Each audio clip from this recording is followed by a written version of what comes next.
മുരാരിത്തന്ത്രി ഒരാഴ്ചക്ക് മുമ്പ് 24 ചാനലിന്റെ ഫ്ലോറിൽ വന്ന് എന്തൊരു വിളയാട്ടായിരുന്നു.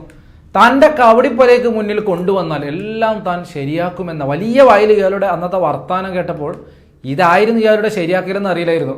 പൂജാമുറിയൊക്കെ ഇയാളുടെ സ്വന്തം ബെഡ്റൂമായിരുന്നു. ചികിത്സയ്ക്ക് എത്തുന്നവരെ ബെഡ്റൂമിലെത്തിച്ച് കാമകേളി നടത്തുക, വല്ലാത്തൊരു പൂജ തന്നെ.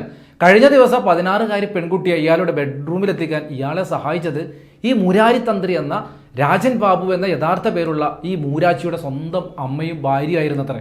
അതും 1 മണിക്കൂർ നേരത്തോളം ഈ പെൺകുട്ടിയെ രാജൻ ബാബു പീഡിപ്പിച്ചു. മുറിയിലുടനീളം രക്തക്കറകൾ. ഈ പെൺകുട്ടി ഇതാദ്യമായിട്ടല്ല ഇയാളുടെ ഈ കൊല്ലം അരീക്കലിലെ പൂജ നടത്താറുള്ള വീട്ടിലെത്താറുള്ളത്. നേരത്തെയും ഇവിടെ വരാറുണ്ട്. ഇയാളുടെ കൊല്ലം വെണ്ടാറിലെ ജ്യോതിശാലയത്തിൽ നല്ല തിരക്കാണ്. ഈ സോഷ്യൽ മീഡിയ താരം കൂടി ആയതിനാൽ ഈ നിലയ്ക്ക് പാൻ കേരള റീച്ചും കസ്റ്ററാണ് ഇയാൾക്ക്. വില കൂടിയ വാഹനങ്ങൾ, നിരവധി ഐഫോൺ കളക്ഷനുകൾ, ആർഭാട ജീവിതം, അങ്ങനെ പോകുന്ന ഇയാളുടെ ഈ ജീവിതശൈലി. ഒരു കാലത്ത് ഓട്ടോ ഓടിച്ച് ജീവിതം പുലർത്തിയിരുന്ന രാജൻ ബാബുവിൻ്റെ ജീവിതം പെട്ടെന്ന് മാറിമറിഞ്ഞത് നാട്ടുകാർക്കൊക്കെ വലിയ അമ്പരപ്പായിരുന്നു. റീലുകളിൽ മതമൈത്രി, മുസ്ലിങ്ങളെ കയ്യിലെടുത്ത് മാപ്പിളപ്പാട്ടിൻ്റെ അകമ്പടിയിൽ റീലുകൾ നിർമ്മിക്കലൊക്കെയായിരുന്നു പുള്ളിയുടെ പ്രധാനപ്പെട്ട ഇനം. എല്ലാം ഒരു മറയായിരുന്നു എന്ന് ഇന്നലത്തെ സംഭവത്തോടെ തെളിഞ്ഞിട്ടുണ്ട്. ഇപ്പോൾ ഈ സംഭവം നടക്കുന്ന സമയം പെൺകുട്ടിയെ ഒറ്റയ്ക്ക് വിടാൻ അമ്മ ആദ്യം തയ്യാറായിരുന്നില്ല. പെൺകുട്ടിയുടെ മേൽ അതിഭയങ്കരമായ ഒരു ബാധയുണ്ടെന്നും അതൊഴിപ്പിക്കാൻ പൂജ ചെയ്യാൻ പൂജാമുറിയിലേക്ക് പോകണമെന്നായിരുന്നു ആദ്യം ഈ രാജൻ ബാബു അമ്മയോട് പറഞ്ഞത്. എന്നാൽ അത് അമ്മ വിസമ്മതിക്കുകയായിരുന്നു ആദ്യം ചെയ്തത്. പക്ഷേ പൂജാരിയുടെ അമ്മയും ഭാര്യയും പെൺകുട്ടിയുടെ അമ്മയെ നിർബന്ധിച്ച് കുട്ടിയെ അകത്തേക്ക് കൊണ്ടുപോയി. എവിടേക്ക്? ഇയാളുടെ ബെഡ്റൂമിലേക്ക്. അവിടെ വെച്ചാണ് ഈ പെൺകുട്ടി ക്രൂരമായ പീഡനത്തിന് വിധേയായത്. പെൺകുട്ടി 1 മണിക്കൂറായും പുറത്തേക്ക് വരാതിരുന്നപ്പോൾ അമ്മ ഇയാളുടെ ഭാര്യയോടും ഇയാളുടെ അമ്മയോടും കാര്യം തിരക്കുന്ന സമയത്ത് ഈ പെൺകുട്ടി നിലവിളിച്ച് പുറത്തേക്ക് ഓടി വന്ന് ഈ അമ്മയെ കെട്ടിപ്പിടിച്ച് കരഞ്ഞു. ഇതോടെ രാജൻ ബാബു ഇടപെട്ട് ഈ സീനാകെ മാറ്റാൻ വേണ്ടി ഇറങ്ങി. കുട്ടിയുടെ ദേഹത്ത് അതിമാരകമായ ബാധയുണ്ടെന്നും അടുക്കരുതെന്നും അടുത്താൽ ആ ബാധ പകരുമെന്നും പറഞ്ഞയാൾ. പക്ഷെ പെൺകുട്ടിയുടെ അമ്മ പ്രശ്നമാക്കി, ബഹളമായി. നാട്ടുകാരവസാനം ഇടപെട്ട്. അതിനിടെ പൂജാരി പിറകുവശത്തെ വാതിലിലൂടെ ഓടിയും രക്ഷപ്പെട്ടു.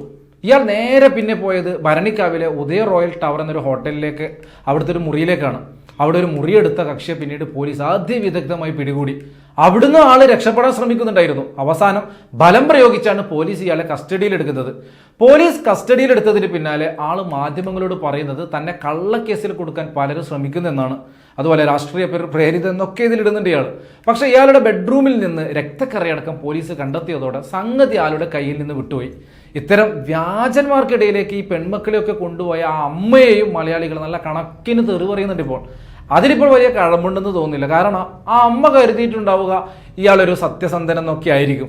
അല്ലായിരുന്നെങ്കിൽ ഇങ്ങനെയൊരു അവിവേകം അമ്മ കാണിക്കുമെന്ന് തോന്നില്ല. പ്രത്യേകിച്ച് ഈ വിഷയത്തിൽ കേസും പ്രശ്നവും ഒക്കെ ആയിട്ട് ആ അമ്മ തന്നെ രംഗത്ത് വന്ന സാഹചര്യത്തിൽ അമ്മയ്ക്ക് അങ്ങനെ ഒരു സ്വന്തം മകളെ ഇതുപോലൊരു മോശം സാഹചര്യത്തിൽ എത്തിക്കണമെന്ന് ഒരു ഇന്റൻഷനും അല്ലെങ്കിൽ അങ്ങനെ ഒരു ആഗ്രഹം ഉണ്ടായിരിക്കണമെന്നില്ല. ഈ സംഭവത്തിന് ശേഷം നിരവധി സംഘടനകൾ ഇയാളുടെ ചികിത്സ നടത്തേക്ക് വന്ന് വലിയ പ്രതിഷേധങ്ങളൊക്കെ നടത്തിയിട്ടുണ്ടായിരുന്നു ഇന്നലെ. ഇനി ഈ കക്ഷിക്ക് പഴയ ഉടായിപ്പായിട്ട് നടക്കാൻ സാധിക്കുമെന്ന് തോന്നുന്നില്ല കേട്ടോ. കാരണം ആ രീതിയിൽ ആള് നിലവിൽ ഇപ്പോൾ എക്സ്പോസ് ആയിട്ടുണ്ട്.